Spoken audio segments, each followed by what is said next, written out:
That was a gun. I'm not voting. If we want to build our nation. The problem with the Somalians. Just want to experience something else than a black man. Move on, move Don't be like a horse with blinkers. Honestly say, I was about to have sex and then I pulled crap, up. but it's nice. My name is Mabuli Benja Fortunate. I'm 23 years of age.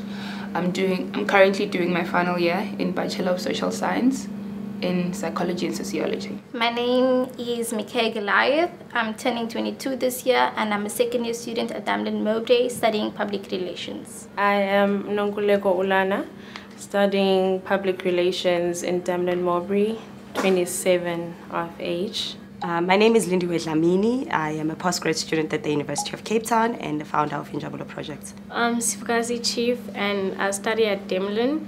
I'm doing my second year. I'm turning 21 this year and I'm studying PR, public relations. Regarding cyberbullying, for me, it would have to do with this, what we call Black Twitter. It has to do with a lot of cyberbullying to me, personally, because there's a lot of personal attacks towards someone.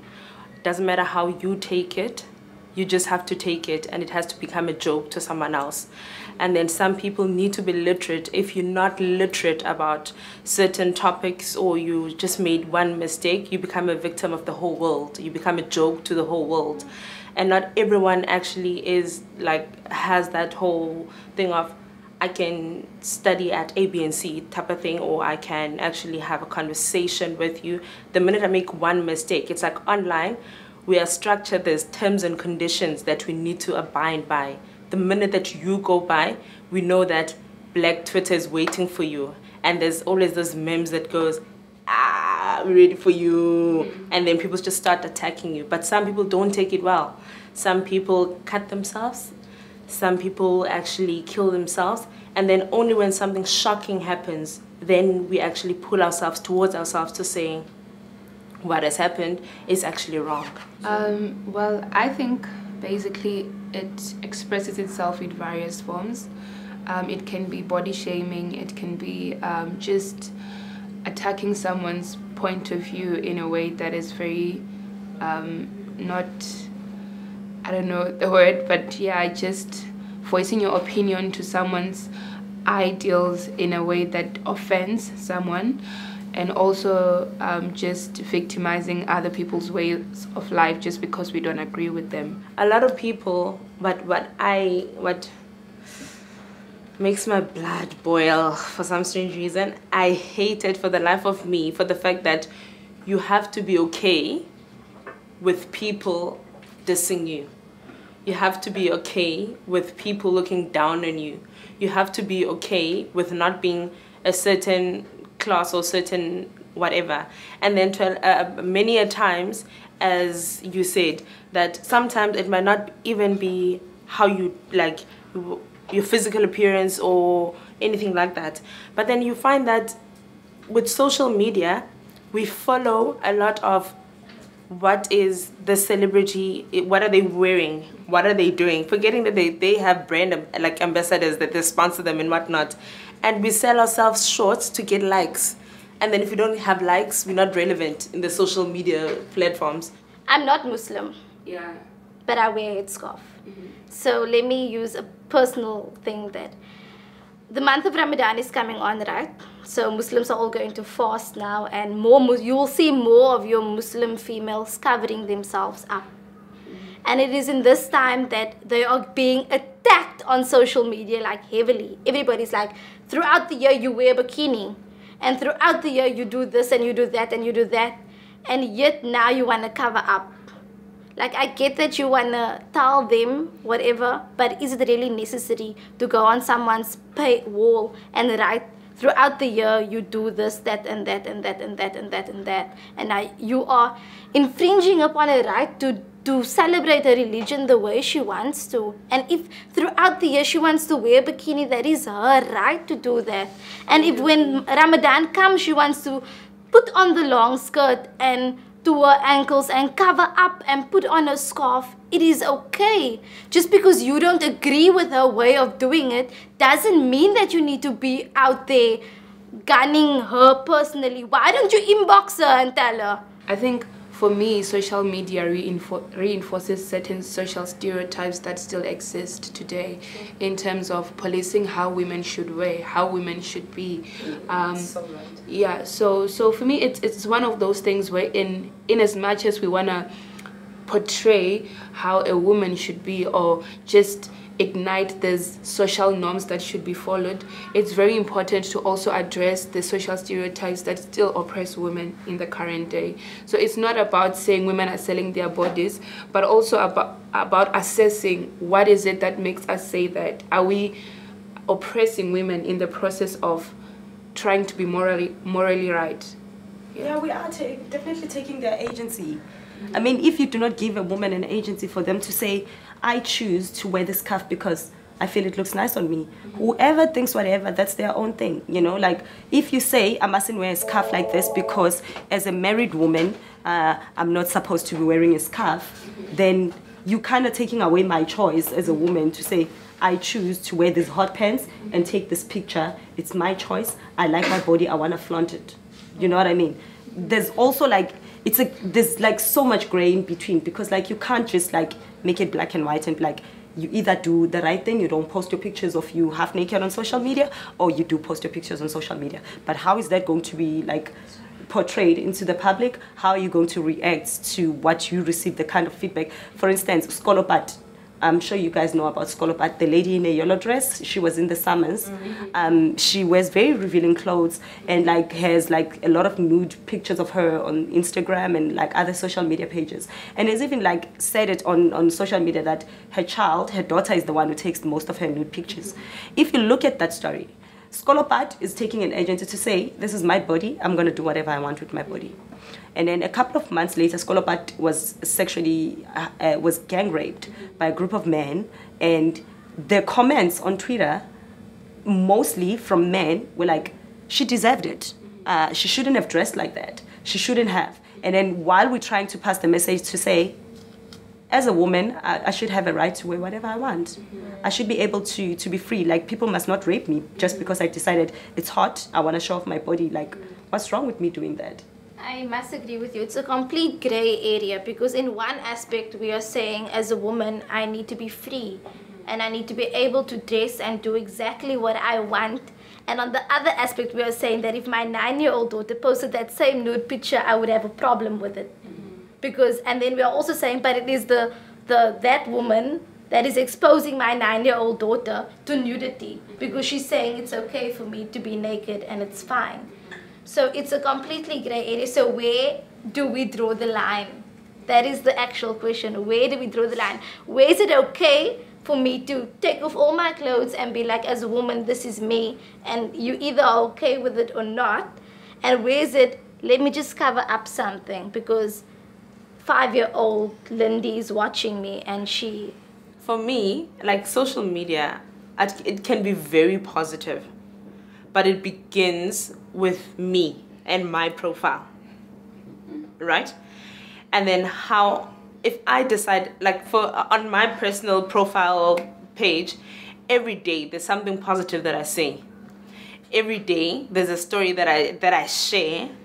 It might be political, it might hurt your feelings, it might be very something uplifting, it might be spiritual, it might be anything, but it might be something that someone is looking for that they don't have the guts to actually post it on social media. So it actually starts with one person. A lot of us maybe are just there on social media there's this thing that's called catfish. People create a lot of fake accounts to become a lot of personalities and all of that. But you can take your own personal account, make it your own, decide that this is how I would like the other person to like be received, or make someone feel better in any form or any kind of way. Maybe transgender, male, female, whatever, but do something that is good just for you. I think everything is started with a noble intent. Nothing is started with the intent to destroy anything. So it does take away a lot of the human aspect of interacting with people, but it does also bring people together. Because what about the chick that is sitting in South Africa that is actually from the UK that wants to Skype with her mom? Without social media, she wouldn't have that. She would have to wait 3 months for a letter to be posted back and forth. Yeah, she can call when she's actually going through something now. She can take her laptop out, Skype her mom, cry over the phone and be like, Mom, I don't want to be anymore. I don't want to study anymore. Help. And mom can give the pep talk. Adding to your point, I think people actually overuse social media, if I can say that. Yes, we need social media. We need to make our portfolios. We need to send out what we like and what we want to do, but we overuse it. I seriously don't get using social media all the time. Like, people use Facebook like all the time. You start in the morning, you've been uploading things. Do you actually work on Facebook? I really ask myself that. And do you get paid for it? There was another social media trending thing going where Alicia Keys took all her makeup off. And it's the natural movement for women, for black women, black colored women all over the world. And I think it is beautiful. I don't know who else feels offended about it, and I really don't care, but I feel it's beautiful. It is telling our daughters, like, you don't need that. If you want to wear the MAC, go for it, but you don't need it. Take off the makeup. As a black woman, embrace your thick hair, embrace your skin that is dark and cocoa, and just be like, I'm okay with this and it's good. And that, I think that was a really positive movement that was happening on social media. Yeah. That was also about agency as well. That operation Alicia Keys started because it was body positivity. It was her own choice to do that. Most of the women who commented on this, we did say, holla to you, girl. Do best. We love you. We're still going to listen to your music. But some of us, we prefer this. We like it. There's nothing wrong with that. I think that, especially as South Africans, it is because we say that we have freedom of expression, and it is outlined in our constitution and all these things and all these wonderful things that go along with being free and being in a democratic country where you actually have a voice. It is important that we say how we feel about certain issues. But in saying how we feel, that we are conscious of the rights of other people and their feelings and things. Don't infringe upon someone else's right because you feel that this is what you want to say. Don't do that. Don't hurt someone else in the process while you're hurting. My dream is to empower women. My personal dream is to do some charity work. My dream is to be the best version of myself. My dream is for all women and children to be safe in South Africa. My dream is actually to motivate people and get people together to reunite again, because now we're kind of separating. If we could reunite, we can be the best in the world. Yazi, you should ever sit and talk with people, or else take a walk and create a straight talk.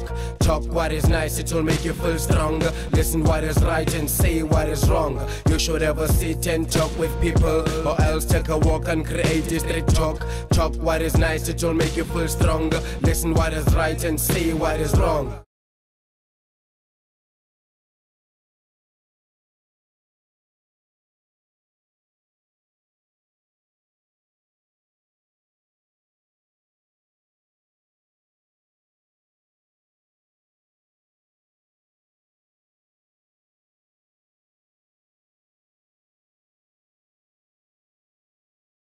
It was a gun. I'm not voting. If we want to build our nation. The problem with the Somalians. Just want to experience something else than a black man. Move on, move on. Be like a horse with blinkers. Honestly, say I was about to have sex and then I pulled crap, up. but it's nice. My name's like online.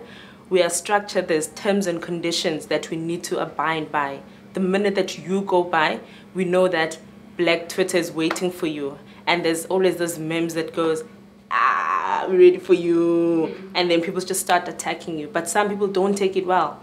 Some people cut themselves, some people actually kill themselves, And then only when something shocking happens, then we actually pull ourselves towards ourselves to say. The University of Cape Town and the founder of Injabulo Project. I'm Sifukazi Chief and I study at Demlin.